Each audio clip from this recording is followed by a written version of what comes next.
किसी भी अधिकारी के पास आप जाओ, कहीं भी चले जाओ, एप्लीकेशन देते रहो, पता चला कि साल भर से 2 साल से 3 साल से चक्कर लगाए हो, समस्या जो की क्यों। समस्या कभी हल नहीं हो सकती। समस्या तब हल होगी जब आप लठ लेके खड़े हो जाओगे। क्योंकि एक कहावत बुंदेलखंड में चलती रही कि भैंस के आगे बीन बाजे, भैंस बड़ी पकड़े आए। ये जितने भी कार्यालयों में आज के जिम्मेदार अधिकारी बैठे, उनकी उपमा जो है भैंस के बराबर है। क्या आप कितना भी बीन बजाओ, गिर गिराओ, सुनने वाले नहीं। लेकिन उसी के साथ में एक कहावत और भी है कि जिसके हाथ में लाठी होगी भैंस वही ले जाएगा। आप लाठी लेके खड़े जाओ, वही भैंस आगे आगे चलेगी।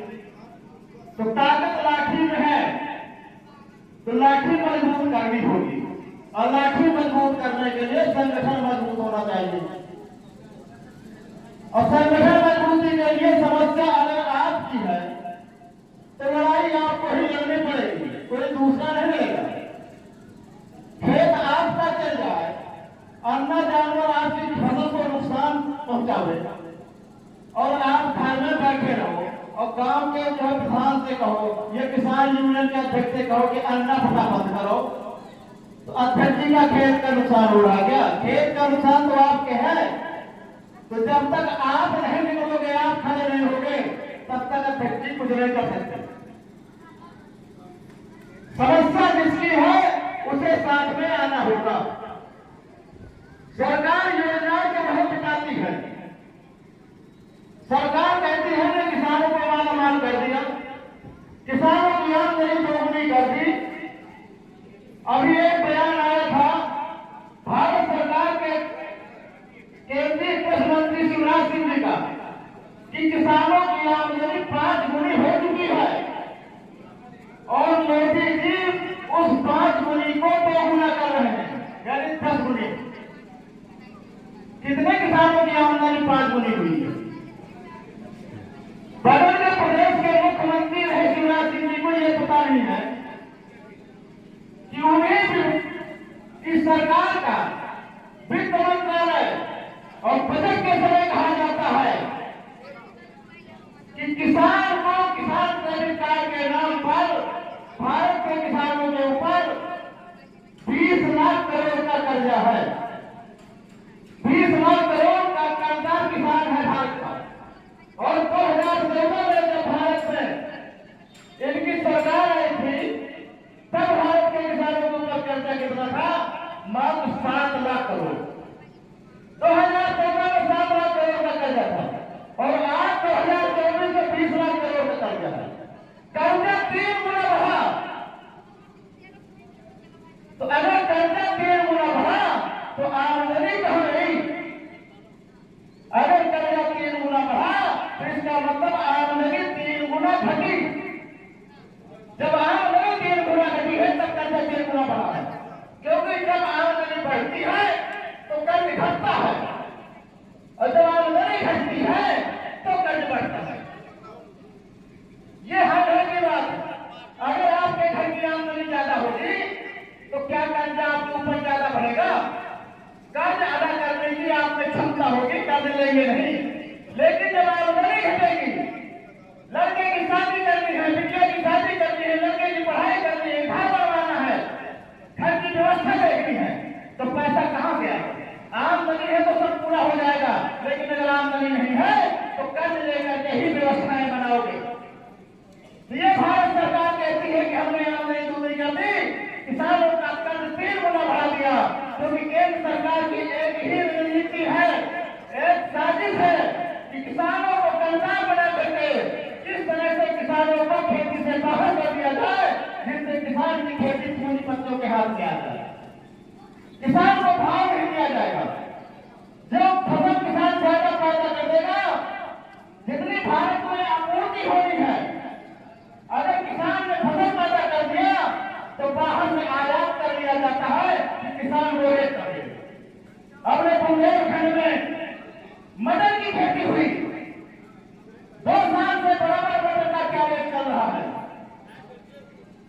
बाहर से बराबर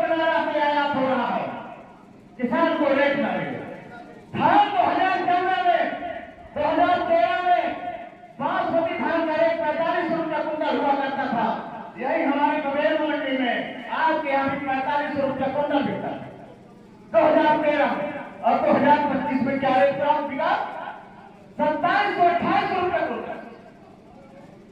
यानी 15 साल पहले जो रेट था किसान का उसका आधा हो गया। तो आमदनी कैसे बढ़ेगी? वो कौन सी गई है भारत सरकार के पास, मोदी जी के पास, योगी जी के पास, कि वो कहते हैं हमें किसान को मालामाल करना। साथियों, बिजली की बात आई कि कृषि फीडर को 6 घंटे बिजली मिल रही है, 5 घंटे बिजली मिल रही है। यह भी एक साजिश है। उत्तर प्रदेश सरकार ने कहा किसानों के बिजली मुफ्त घोषणा हुई, पूरे उत्तर प्रदेश में जगह जगह बोर्ड लगे किसानों को सिंचाई का बिजली खत्म, कोई पैसा नहीं लगेगा। क्यों नहीं लगेगा?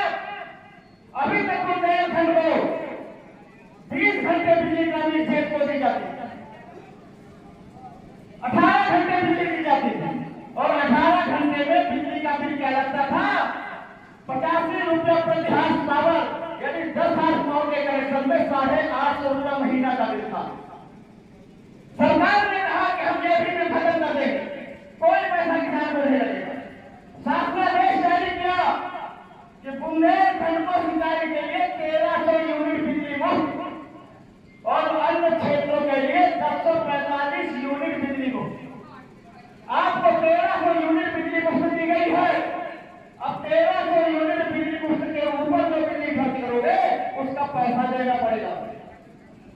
तो आपको पैसा न देना पड़े इसके लिए सरकार ने बिजली के घंटे बढ़ाए, क्योंकि 10 हार्स पावर की मोटर 10 घंटे चलती है तो 81 यूनिट बिजली खर्च करती है। अगर 10 घंटे प्रति मोटर चलेगी तो 2430 यूनिट बिजली खर्च करेगी और सरकार को देगा 1300 यूनिट बिजली। तो 1130 यूनिट का बिल देना पड़ेगा, यानी 2260 रुपये। अगर 10 घंटे रुपये चलाओगे तो 2260 रुपये बिल आएगा। तो वो 2260 भी खत्म हो जाए इसके लिए बिजली के घंटे 10 भी नहीं मिलेंगे, 6 घंटे मिलेंगे। 6 घंटे अगर बिजली मिलेगी तो आपको एक महीने में 1300 यूनिट के ऊपर नहीं जाओगे। ये नहीं है उत्तर प्रदेश सरकार का। हम पैसा देने के लिए तैयार हैं, हमें मुफ्त बिजली नहीं चाहिए। हम 85 रुपये प्रति हार्स पावर पूरा बिल देंगे, साल भर में देंगे। हमें बिजली 18 घंटे चाहिए, हमें बिजली हो, हमें मुफ्त बिजली नहीं चाहिए। हम खैरात की नहीं लेना चाहते। तो अपनी गन अपने पास रख दो, 18 घंटे बिजली दो और जो पैसा बने हम दे दो जो अभी तक लगता है। सरकार ने खूब बना रही है। ये समस्या सिर्फ किसान यूनियन के लोगों की नहीं है। चाहे सपा का किसान हो, चाहे भाजपा में बैठा किसान हो, चाहे कांग्रेस का किसान हो, कानून तो सबके लिए है, बिजली तो उतनी ही मिलनी है। अरे राजनीति करते रहो अपनी अपनी पार्टियों में, लेकिन बिजली के लिए चित्रकूट जनपद चाहिए, पूरे प्रदेश के किसानों को एक करना चाहिए, वो चाहे जिस पार्टी का किसान। हर संगठन में यह व्यवस्था है, हर संगठन के लोग, कोई भाजपा से होता है, कोई सपा का होता है, कोई कांग्रेस का होता है, लेकिन जब उस संगठन की बात होती है तो भाजपा कांग्रेस सपा की बात नहीं होती, वह संगठन की बात होती है। चाहे वकीलों का संगठन देख लो, गांव में हर पार्टी के छोटे छोटे नेता होते हैं, टाट पिट्टी खाने वाले होते हैं, नेता नहीं होते। नेता देखना है तो वकीलों में देख लो, कोई जिलाध्यक्ष है, कोई राष्ट्र का पदाधिकारी है, कोई भाजपा का पदाधिकारी, कोई सपा का पदाधिकारी, कोई कांग्रेस का पदाधिकारी। लेकिन अगर एक वकील के साथ कोई भटकना हो जाए तो सारा वकील एक हो जाता है। वहां ये नहीं देखा जाता कि किस पार्टी का वकील था, ये सपा का वकील था या कांग्रेस का वकील था। वो सारे वकील एक होते हैं, अधिवक्ता संघ की बात होती है, बाकी पार्टी अपनी जगह है, अपनी समाज अपनी जगह। किसान किसान है, वो चाहे वोट जिस पार्टी को दे, अपनी सुरक्षा के लिए किसानों को एक मंच पे खड़े हो जाना चाहिए। और वो मंच भारतीय किसान यूनियन है, तो महेंद्र सिंह के लिए भारतीय किसानों को दिया, एक हो जाओ तब बचोगे, वरना बचोगे तो कटोगे। और सरकार वही कर रही है, चाहे बिजली की बात हो,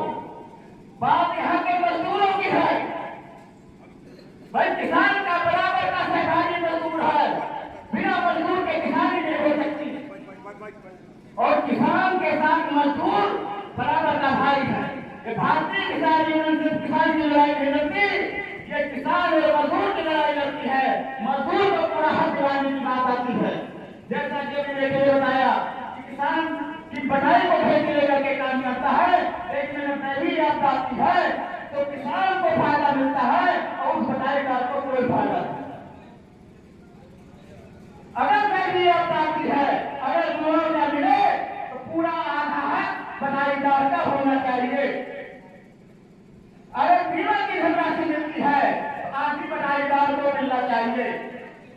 केसीसी में एक व्यवस्था लागू हुई कि अगर बढ़ाईदार किसान है तो उसका भी क्रेडिट कार्ड बैंक में बनेगा, उसकी भी व्यवस्था हो चुकी है। और ये भी जो है सरकार से बराबर मांगे चल रही है। ऐसा नहीं, जो भी हम मुद्दे उठे, चाहे एमएसपी का मुद्दा हो, एमएसपी का मुद्दा तो हमारा जो है दिल्ली आंदोलन से बराबर चल रहा है। जो निजीकरण का मुद्दा है, चाहे बिजली के निजीकरण का हो या अन्य किसी क्षेत्र के निजीकरण का मामला हो, उसका विरोध भारतीय किसान यूनियन का नहीं है।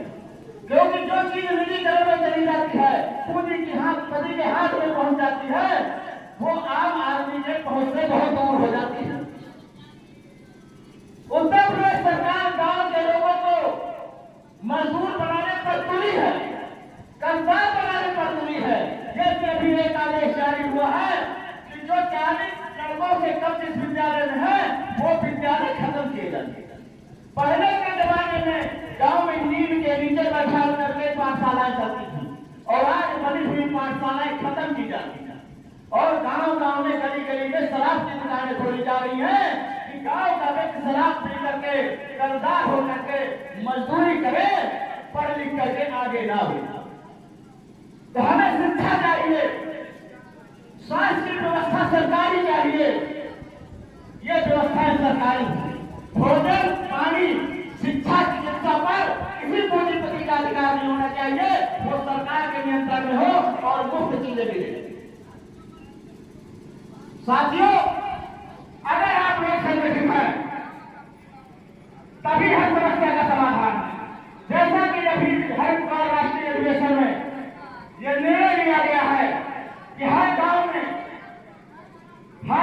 में ग्राम पंचायत में भारतीय किसान यूनियन की ग्रामीण कमेटी का गठन होगा, ग्राम अध्यक्ष बनेगा और 3 महीने का समय हर जिलाध्यक्ष को दिया गया है कि ग्राम कमेटी की सूची भेजी जाए। जिला कार्यकारिणी नहीं, जिला कार्यकारिणी बन जाती है, तहसील कार्यकारिणी बन जाती है, ब्लॉक कार्यकारिणी बन जाती है, नेता बन जाते हैं, लेकिन आम किसान तक बात नहीं होती।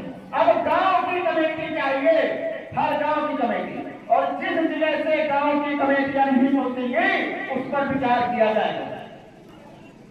11 लोगों की ग्राम कमेटी, 21 लोगों की न्याय पंचायत कमेटी, 31 लोगों की ब्लॉक कमेटी, 41 लोगों की तहसील कमेटी और 51 लोगों की जिला कार्यकारिणी की कमेटी पूरी तैयार करके पूरी बुकलेट बना करके राष्ट्रीय कार्यालय पहुंचना है।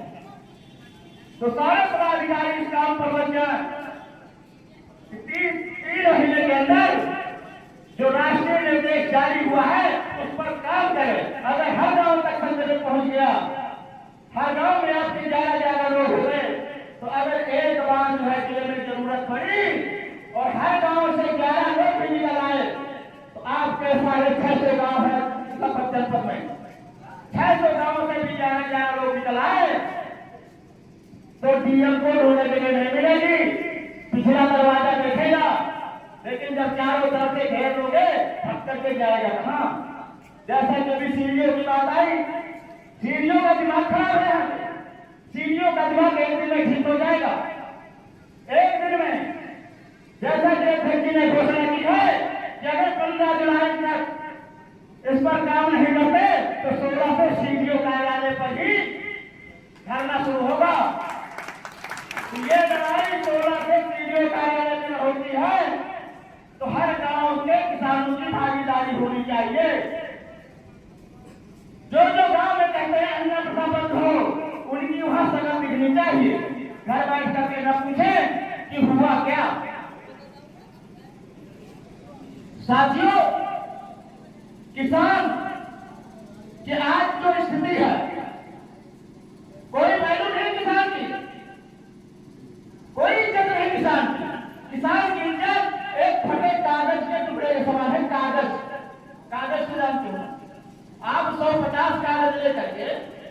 किसान चले जाओ, कुछ मिलेगा?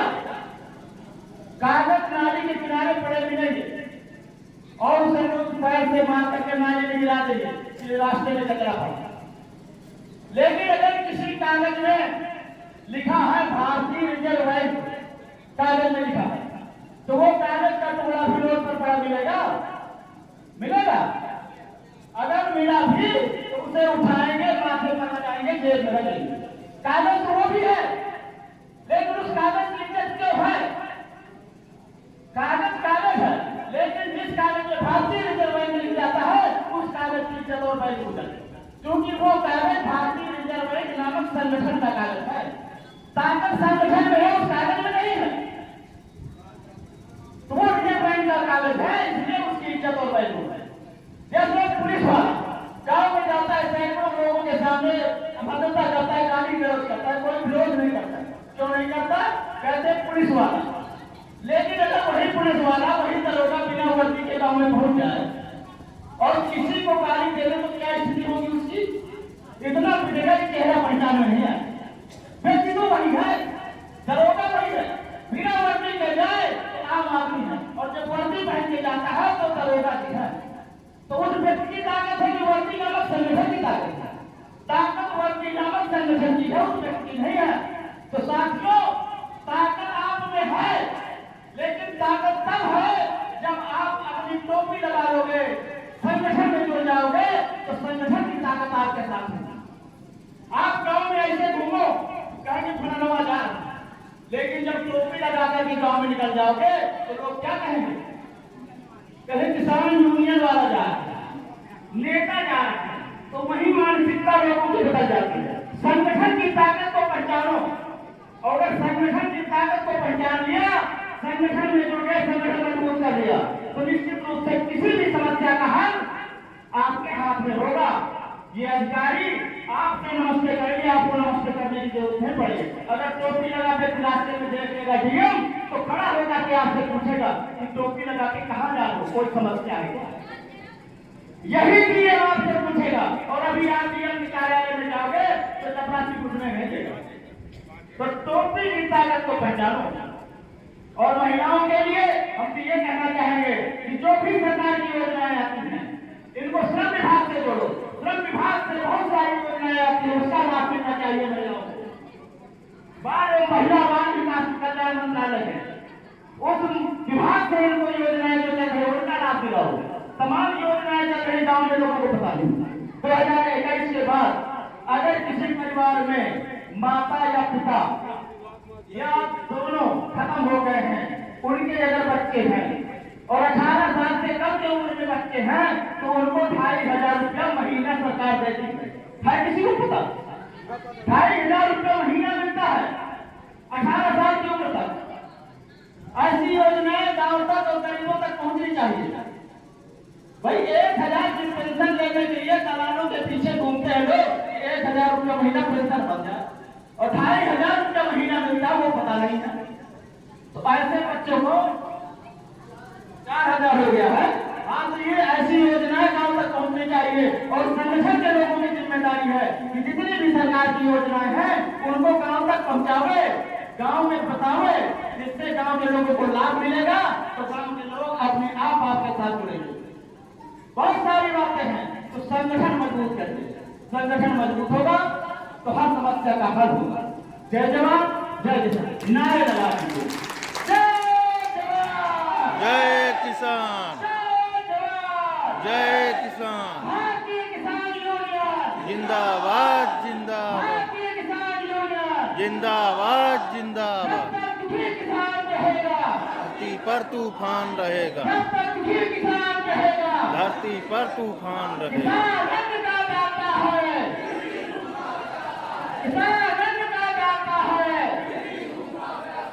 किसानों ने ललकारा है, भारत देश हमारा है, किसानों ने ललकारा है, भारत देश हमारा है। हम अपना अधिकार मांगते किसी से भीख मांग, हम अपना अधिकार मांगते नहीं किसी से भीख मांगते। रिश्वतखोर दलालों को जूता मारो मारो, रिश्वतखोर दलालों को मारो सालों को। जय जवान जय किसान।